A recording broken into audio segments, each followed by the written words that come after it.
Giannis Antetokounmpo says he loves the way the Milwaukee Bucks are competing right now, even without Dame Lillard. Is that going to be enough to quiet the trade rumors around Giannis Antetokounmpo leading into the summer? We'll talk a little bit about that. Plus, John Hollinger believes that the Suns are going to have a very hard time trying to find trade destinations for Devin Booker and Kevin Durant. We're going to talk about all that, plus the Rockets and their involvement in it and more right after this. Welcome to the number one place for your daily basketball news and analysis, NBA Central. What's going on, basketball fans? Welcome to another episode of NBA Central, your number one spot for everything basketball related. I'm the host, Sarah Hayes, but more importantly, you guys can follow the channel at NBA Central Pod on every social media platform we happen to be on. With that being said, let's go ahead and get into this content for today. And there are trade rumors surrounding a lot of stars around the league right now, right? Of course, you have the players with the Phoenix Suns and Kevin Durant, Devin Booker, even some surrounding guys like Sabonis, who, depending on how you view him, could be viewed as a star. Of course, recent things with Nikola Jokic, even though I don't think that that's really on the table at all. But there are a lot of rumors around players, right? And one of those is Giannis Antetokounmpo. With the state that the Milwaukee Bucks are in, and Giannis being very verbal at times about his desire to want to make sure that he's able to compete at a certain level. Otherwise, if he doesn't feel like the Milwaukee Bucks offers his best chance to compete for a title, he's alluded to the fact before he's not afraid to leave or leave if that's not the case, right? Now, Giannis had a quote after yesterday's game where he said this: "I kind of like where we are right now. We're competing. We're able to score the ball. We're able to keep our composure no matter what time and score. Guys are competing. I love where we are right now. We just got to stay humble and go at each game in front of us with everything that we have." And he keeps on by saying this: the intensity is higher. The attention to detail is different. The physicality is different. Some people can say that their body gets even heavier. No, it's not the same. It's not the same. But at the end of the day, it's basketball. And I believe that teams cannot just flip a switch. Just because it's the playoffs, you won't become Michael Jordan. I don't think it works that way. I think you have to build habits throughout the regular season, throughout every single day, week, and month, and that you play in the regular season. So listen, Giannis Antetokounmpo and the Milwaukee Bucks right now are in a battle with the Detroit Pistons over that fourth seed in the Eastern Conference, right? Which is going to be interesting because they play a home and home basically to end the season. And I said the fourth seed, the fifth seed, right? And if the Detroit Pistons can win both these games against the Milwaukee Bucks, they'll be the fifth seed heading into the playoffs, and they'll be going to that 4-5 matchup with the Indiana Pacers. The team that loses those games, or if they split them, ends up going against the New York Knicks in the first round of the playoffs. So when it comes down to that portion of it, it's going to be interesting to watch, and it adds an additional storyline to look out for as the season ends. But with all that said, right, Giannis saying that he's happy with where the Bucks are competing right now is a glimmer of hope for Milwaukee Bucks fans that have been having to hear for the last couple of weeks, months, whatever it is, that Giannis could end up having to leave or wanting to leave and wanting out of Milwaukee because of how things have failed and gone around there. I think throughout all that, people forget that the Milwaukee Bucks are still a 46-win team this season, right? Well above 500. And while the Eastern Conference and even the season for the Milwaukee Bucks started off or had their moments of it being down and things like that and even looked like they were going to end up being in the play, and they woke up and they moved themselves up the Eastern Conference. They've dealt with injuries. Of course, they got Dame Lillard out right now. They made a trade sending out Chris Middleton at the trade deadline to bring in Kyle Kuzma. And there's a lot up in the air right now, right? You've gotten players like Bobby Portis to give them big production over certain games and things like that. And wherever the season ends for the Milwaukee Bucks, they got some tough questions to ask themselves. It just so happens that their season ends with the team, 2 games of home and home against a team that they're battling with over Eastern Conference seeding. But the Milwaukee Bucks are still a good team, and they still have Giannis Antetokounmpo there. Now, I'm in no way picking the Milwaukee Bucks to make it out the Eastern Conference or even really to make it to the Eastern Conference finals, but this is still a team that still has some things going in their favor. And Giannis Antetokounmpo requesting a trade for that team could completely disrupt even further the little bit of positive momentum that they have. So the fact that Giannis feels really good about where this team is right now, if that's truly how he feels and not just fluff, it goes a long way in stating that and showing that, yeah, Giannis is probably going to be here in Milwaukee for a little bit of time, right? And they have a chance to really correct that and right that ship. But make no mistake about it, the Milwaukee Bucks cannot rest on their laurels. They are not a team that can sit on their hands and just hope that they're going to be good enough the next year, right? They're going to have to be aggressive. Them amongst other teams, going to be a lot of movement to kind of stay in balance and things like that.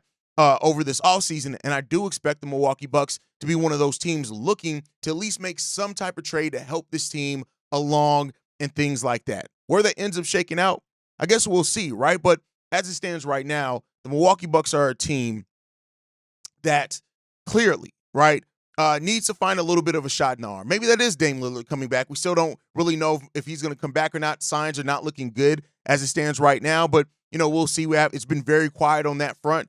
But I would not be surprised if the Milwaukee Bucks look for something to kind of help change their direction in this offseason. But I do not expect that to be a Giannis Antetokounmpo trade. But you guys can let me know how you feel on that down below. With that said, let's move to the next topic, right? So this one comes from John Hollinger, who feels that, that both Devin Booker and Kevin Durant trades could be the only way out of the place where the Phoenix Suns currently find themselves in. And this is something I've talked about here before as well, right? Is that I think that that's the best way. I know that the Suns want to try to move a Kevin Durant potentially, which they've already said that they're open to re-signing him as well, which is weird. But it seems like if they can, they do want to try to rebuild something around Devin Booker. I just don't know how successful they're going to be in that, right? Hollinger says this: in all likelihood, there is only one truly viable exit point. The Suns have to trade Booker and Durant to the Rockets to get their picks. Houston controls the Suns' pick this year, as well as all those 2027-29, those in 2007-29. He also pointed out the fact that a deal with the Rockets and the Suns, it says the Suns will get their lottery pick this June back from the Rockets, get Jalen Green back as salary match. They could then grab another high pick in 2027 and hope to come out on the other end of that, a multi-year tank job in a few years, the way that teams like OKC, Cleveland, and Houston did. This is a big offseason for the Phoenix Suns. Make no mistake about it, right? And the Houston Rockets being looped into all of this will be really interesting to see if they do make a trade like that, right? Because if the Houston Rockets can land both Kevin Durant and Devin Booker, which would be ridiculous and not something that people expect. And let me be clear here. I hear what Hollinger's saying. I don't think that the Houston Rockets land both those guys. I just don't think, not to say that the Houston Rockets can't make the contracts work, because they have that Fred VanVleet contract, which is a really big piece in all of this, right? And if the Suns are getting back mainly lottery picks and their focus is building through the draft organically, maybe they would be open to taking something back like that. But when you look at Kevin Durant and Bradley Beal's deal, that's $100 million. And keep in mind, as it stands right now, they can't aggregate salary, so they'd have to make two trades or make a trade first to get them below the second tax apron and then make a huge trade. That would be one of the biggest and largest trades in NBA history, with all the money that would be exchanging hands if it's that. Now, the Fred VanVleet contract of $42 million is a big reason why that could be a possibility for the Houston Rockets, right? That's really the only thing that really makes that a case if they can do that. But even if you're combining Jalen Green, who makes $33 million next year, with the $44 million of Fred VanVleet, that's still only $77 million. You're still $27 million off for matching what needs to happen in that, right? And I don't know if the Houston Rockets are prepared or eligible to move both those, to move as much money. And I don't think they need to. If you're able to move Devin Booker alone, right, to get there with his $33 million contract, with Jalen Green's $33 million contract, I think that's enough to get it done, right? I don't think you have to make a huge move in getting Kevin Durant and Devin Booker. Like, that's a crazy statement there by John Hollinger, if you ask me, that they need to get both those guys. But a Jalen Green, Reed Shepherd, right? 2025 first-round pick that is the Suns' pick, so they get their own pick back, which is going to be in the lottery. Those are deals that could be a possibility for the Phoenix Suns. So, it really comes down to, do the Suns want to keep trying to make something happen and maybe fail and maybe not be able to get something around with still having a high bill, or do they want to be what the Utah Jazz did? As far as, like, when people are like, hey, they're going to have to move one of these guys in either Donovan Mitchell or Rudy Gobert, and they decided to move both of them in the same offseason and recoup a bunch of picks back. Now, they're still in a very dark place, right? But that's what they did and decided to do, and they got tons of picks back to do it with. I think that's the place that the Phoenix Suns need to be in, and they have teams that could be interested in both these players, right? I think the Houston Rockets definitely could be interested in either Kevin Durant or Devin Booker, and you can look at other teams around the league, like the Dallas Mavericks could be interested. The Orlando Magic could definitely be interested in a Devin Booker as well if you move a Kevin Durant to the Houston Rockets. So I think that they will have teams that want to make those moves. They just have to be aggressive about going out and finding those moves And that's the important step here for the for the Phoenix Suns potentially. But I do agree with Hollinger in the sense that I think the only way out of this mess is to move both those guys. And then maybe with that, Bradley Beal is like, oh, well, hell, I don't want to be here playing with a bunch of scrubs, and I don't want to be in a backcourt with Fred VanVleet. He waives his no-trade clause. You move him to get whatever back you can, whether it's taking on bad salaries or whatever else it is, and start clearing your cap sheet that way. That's really the only way out of this that I see for the Phoenix Suns. But, hey, we've seen other creative things happen that you don't necessarily expect. Maybe the Phoenix Suns can be one of those teams that benefit from something unexpected, helping them create and get to the place of having a vision. But as it stands right now, I don't necessarily see it. And maybe we do start seeing it around the way at some point in time. But let me know what you guys think down below, right? When it comes to the Suns, is it moving Kevin Durant or Devin Booker? Do you think they need to move both of them this offseason to try to kind of get their way out of this mess that they put themselves in? As I said on the other episode, the Phoenix Suns are a cautionary tale for so many different reasons to the NBA circles, and let's hope the teams are listening.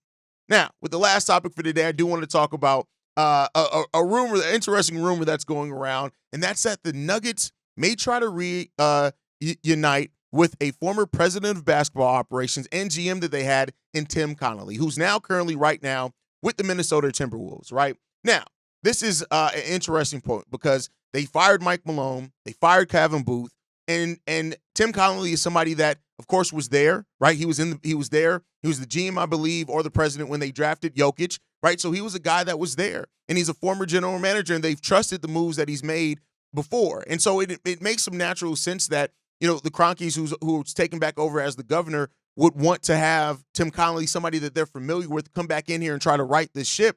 And he does have an opt-out clause, right? He can opt out of his current contract where he is the president of basketball operations with the Minnesota Timberwolves at the end of this season. Now, The Athletic has reported that the Minnesota Timberwolves have a huge interest in bringing Connally back, and it could then turn into a bidding war. Now, you have to ask yourself, does Connally feel like the situation is better in Denver or the situation is better in Minnesota? Two small market teams, technically, two that both have stars on their team in Nikola Jokic and Anthony Edwards, and you would have to make that decision if I'm Connally on, hey, which team has the better assets, which team has the better path, which team do I think I can do the most with to really get to getting them in title contention? And that's what Connally has to ask here, right?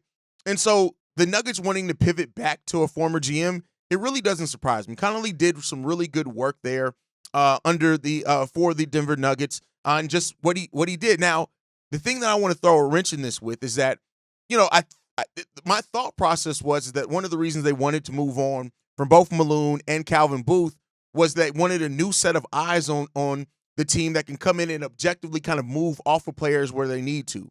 Connally drafted still, a lot of the core players are traded for, so a lot of the core players that were there that are still on this roster. And so does he have an affinity for those guys? Or with him leaving and coming back, does that kind of change his mindset on him wanting to come in here and do some things differently for the Denver Nuggets team possibly, right? So this is one of the more interesting scenarios, I think, to watch this offseason, because if Tim Connally does go back to Denver, right, if that's something that happens, it could be somebody who's bringing more of a vision back to kind of how to build something around Jokic, or it could be somebody who is coming in there to really kind of clear everything out and get it done, right? So that's what you got to ask yourself. Now, Tim Connally is a veteran around the NBA. He's worked everywhere between the Wizards to the Hornets to the Denver Nuggets, now with the Minnesota Timberwolves, and this goes all the way back to 2000, where he became a full-time scout with the Washington Wizards. So he's been around the league a long, long, long time, and he has a lot of connections, a lot of things that he's done for players as well. In 2013, that's where he became the vice president of basketball operations and general manager of the Denver Nuggets. That would have been before Malone was there. That would have been before Murray was drafted. It would have been before a lot of that. He's a former executive of the year, with that. So, overall, I think Connally is a really good choice if that's what they want to do. But, we'll see. We'll see what happens there. But the Denver Nuggets situation is going to be I think a situation where a lot of coaches are going to want to come in because you do have Jokic. I don't think you're going to have your a limit. You're going to have a big list of GMs that are going to be willing to come in here because you do also have Jokic. And if you can be the guy to build a team that can bring the Denver Nuggets back to that championship contention level, listen, that comes with its own accolades as well, right? And so GMs sometimes want challenges when they take on new roles with new teams. And maybe Tim Connally views coming back to the team where he formerly built before as a guy to get there, right? And maybe get them back into the promised land. So we'll see what happens there, man. I think that Connally is a guy that's built a team organically over time, right? And that's what's kind of needed now in the NBA to have sustained success. So we'll see what happens there. Overall, it's going to be fun to watch. I think this offseason, overall in the NBA, is going to be one of the more fun offseasons that we've had in a while, to be honest with you, because there's so much moving around when it comes down to it. There's so much just everything between star players, teams trying to get under the second tax apron, the draft, which is a really deep draft, teams that could look to move their draft pick because they rather value a proven talent, or they don't feel a guy they want is going to fall there. Like, this is going to be a very, very fun offseason, and we're going to cover it here every single day at NBA Central, so make sure you guys stay in tune with us. You can follow us at NBA Central Pod. You can send us any feedback, questions, comments, concerns, NBA Central Show at gmail.com. And then lastly, if you want to leave a text message and our voicemail for the mailbag, the number to do so, 773-270-2799. We're the number one spot for everything basketball related. And I'll see you guys the next time I feel like making a video, probably tomorrow. Peace, y'all. This has been a presentation of the Breaks Media.